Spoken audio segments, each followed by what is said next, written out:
That's a quick-looking Lotus. It is the fastest road-going Lotus ever, in fact.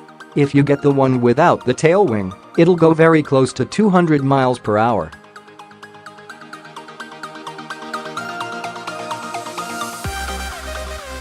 The version with the wing and balancing arrow at the front is dragged down to a piffling 190 miles per hour, but at that speed it makes the same downforce as the Lotus 72 Grand Prix car in which Jochen Rindt won his posthumous world championship in 1970.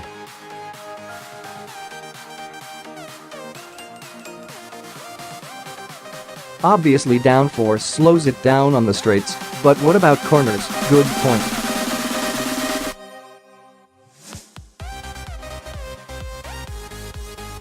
At a track, the GT430 is also the fastest ever number-plated Lotus, even quicker than the road version of the 311.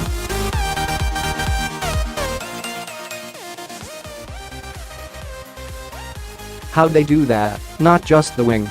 New vents are carved above and behind the front wheels and behind the rears, and there's underbody shaping too.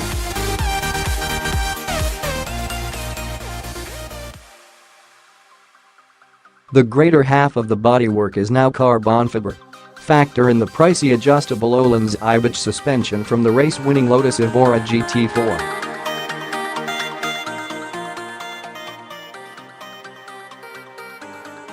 The exhaust system is fashioned from titanium, which saves 10 kilograms and is a 5,500-pound option on other Evoras.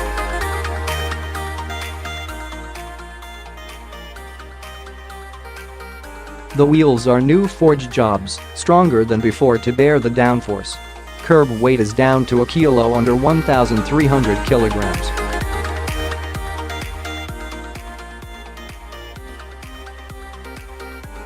Bet that's pure coincidence. I'm not expecting this to be cheap. Sit down. It's 112,500 pounds.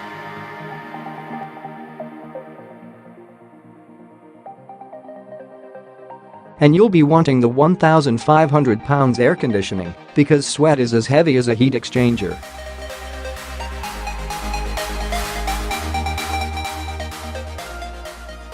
That's Porsche 911 GT3 money.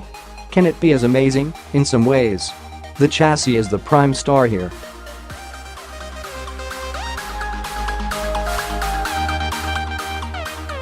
On an interesting road, one with corners and bumps and unpredictable changes in speed, you and the Evora find a harmony and intimacy.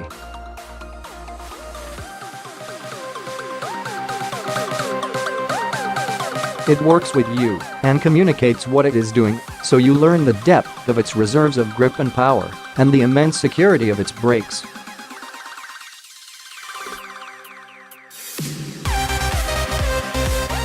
Mind you, without a track you'll never really plumb those reserves. Does it feel good? An engineering precision permeates the whole thing.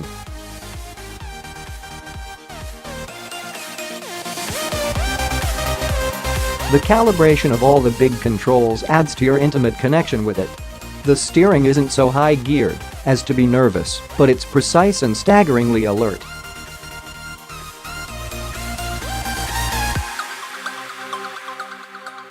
And for a powered system, the feel is as vivid as it gets. The gear shift is narrow across the planes, but soon you and the lever have a coordinated handshake, and you appreciate its precise movements and mechanical click.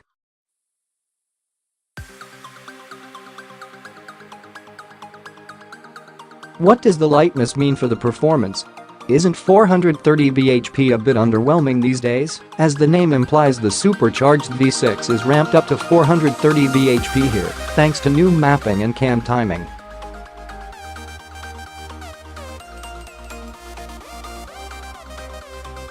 But what matters is the delivery.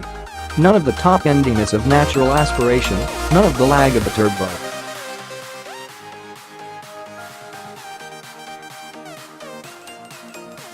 It just goes.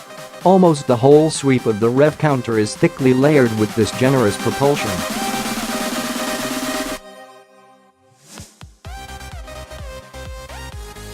But there is a reward for going high. Beyond 4,500 RPM and up to the 7,000 RPM cutoff.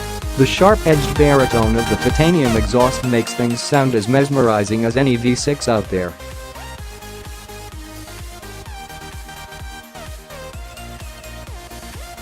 No, it's not as good as a 9,000 RPM Porsche GT3. But the GT430 does 0-62 in 3.86, so it has the stats to match the price.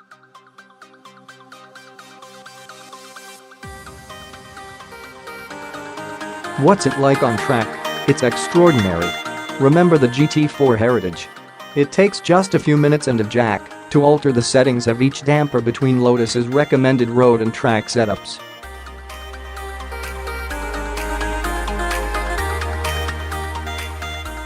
Thanks to the big and sticky front tires and to the reduced nose weight of the carbon bumper, it hurls itself into corners as soon as you think about turning the wheel.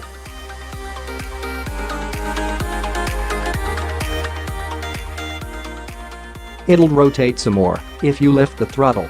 Front-rear balance through the apex is glorious and grip is comedically high.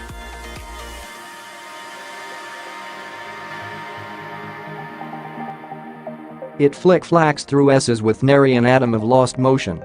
And on the exit, the traction, aided by a Torsen-limited slip differential, is off the scale.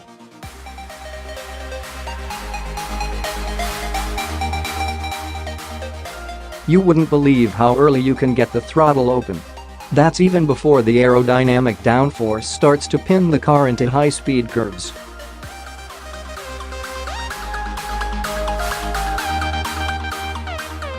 Gulp. So it won't go drifting? It'll still do that. In slower bends there's amusement to be had from switching out the Spanish pesetas and working through the 5-stage traction control settings.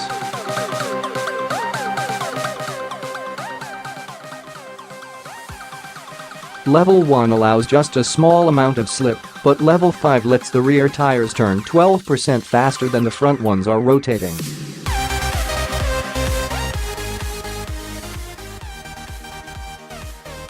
That corresponds to fairly spectacular oversteer if you provoke it with a throttle lift and get back on the pedal early and suddenly.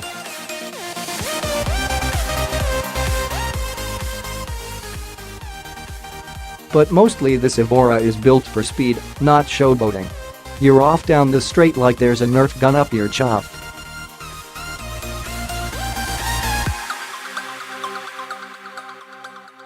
Fast exit means fast arrival at the next one, so you'll be needing some brakes. The AP racing setup is all you'd need and more.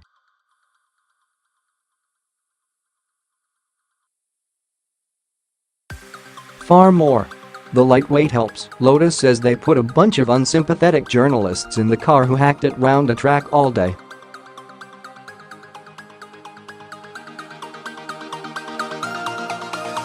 And all the next. The original sets of pads and tires were still fine at the end of it.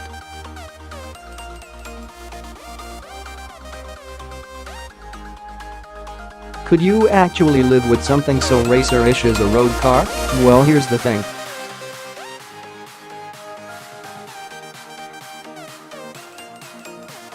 Those expensive dampers have an amazing ability to round off sharp road impacts. The build quality is pretty good, which means among other things the windows fit their seals and don't kick up loads of hiss.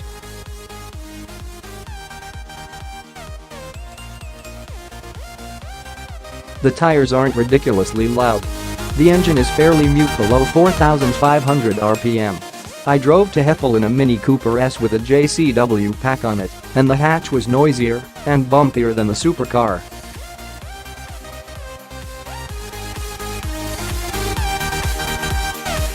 If you really can see the use of it, you can have hinged seatbacks for the front and 2 seats behind.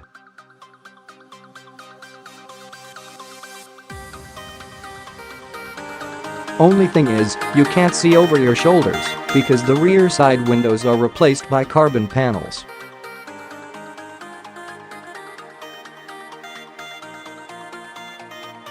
But when I complained to CEO Jean-Marc Gales, ever the salesman, he said they could be swapped back.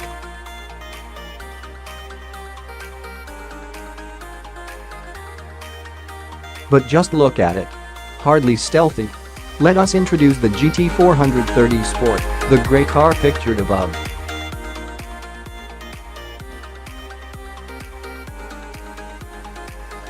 That has all the powertrain and chassis and carbon.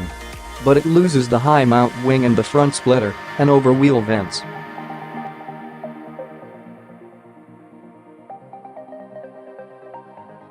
Much more subtle, if marginally slower through maximum effort corners at 3-figure speeds.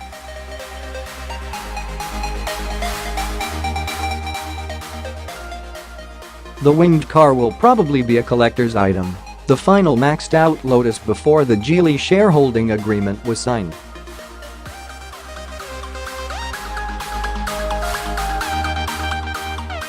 But driving it on the road is like turning up at the municipal swimming baths in Flippers, Dry Suit, Aqualing and Rolex Submariner.